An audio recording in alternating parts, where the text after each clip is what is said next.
Trevor Zegras, once a hyped first rounder with tons of potential, Zegras declined in dramatic fashion offensively, so much so that he was traded here recently. In this video, we're going to try and uncover the real reason why he was traded and how he got to this point. And with that, here is the real reason why Trevor Zegras was traded. So to fully understand the big picture, we're going to back up to the start. Well, kinda.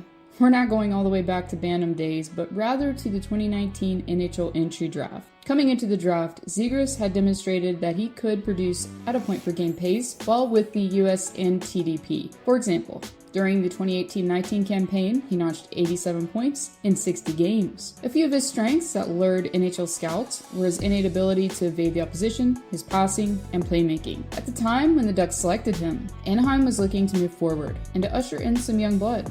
This transitional period was marked with some retiring, such as Ryan Getzlaf, and others getting shipped off, such as Rickard Rakell and Josh Manson. The idea was that Zegras would be part of the future for the Ducks moving forward, until he wasn't. After developing for a bit with the San Diego Gulls in the AHL, Zegras fully secured a spot permanently on the Ducks roster, beginning in 2021. By all accounts, the 2021-22 season was his best. Due to recording 61 points in 75 games played, Zegras finished second in Calder votes, behind Moritz Seider. However, the attention that Zegras received didn't have to do with points, physical play, or anything of that regard. Instead, the forward quickly gained notoriety through the hockey world after he scored a lacrosse goal against the Montreal Canadiens. This was a catalyst that allowed for the popularity surrounding Zegras to build. While many kids were inspired, trying to make their own lacrosse goals, Zegras was gaining attention elsewhere as well.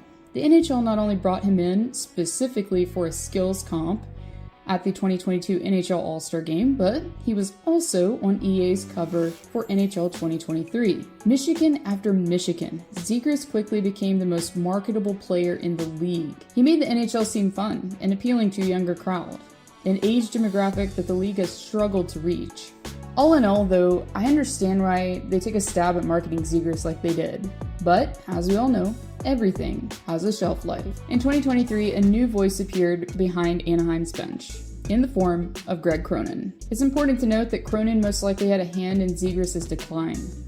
Many believe that Cronin's defensive mindset hampered Zegras' offensive prowess and was a factor that contributed to his struggles. After 2 seasons of mediocrity, the team that once drafted Zegras decided to offload his contract here recently. Now, besides the lack of points and the injuries that he faced, I'm just going to say it.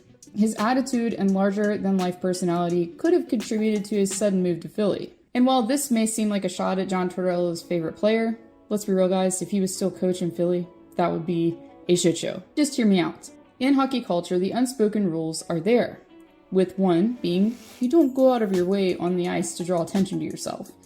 Media attention can be different if it benefits the league, but you don't go out there and try to be fancy for the sake of notoriety. And that's exactly what Zegras did. You have to hand it to the guy though.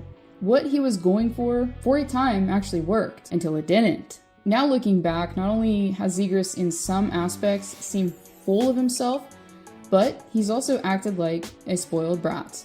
Remember the time that he purposefully destroyed a camera in the penalty box because he was mad? Or when he gave Michael Rasmussen a headshot because his team was losing? And I'm not even going to try to get into the Troy Stecher incident because that would keep y'all here way too long. The point is that the NHL made Zegras. He was marketable and profitable. He never was playing like he was star talent. Sure, he had some fancy moves that were impressive, but a defenseman beat him in the Calder race. Just let that sink in for a minute. So when the mystique wore off and Zegras appeared average again, he started to appear pretty overrated to everyone.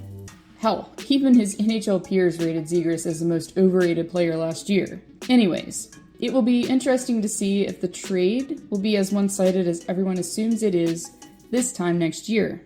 I'd like to give a special thanks to those who have stood by me and are still watching my content today. I recently in a previous video admitted that I was burnt out and needed to step away for a bit. However, at the end of the day, I couldn't stay away for long. Thank you all for watching, and I'll see y'all next time.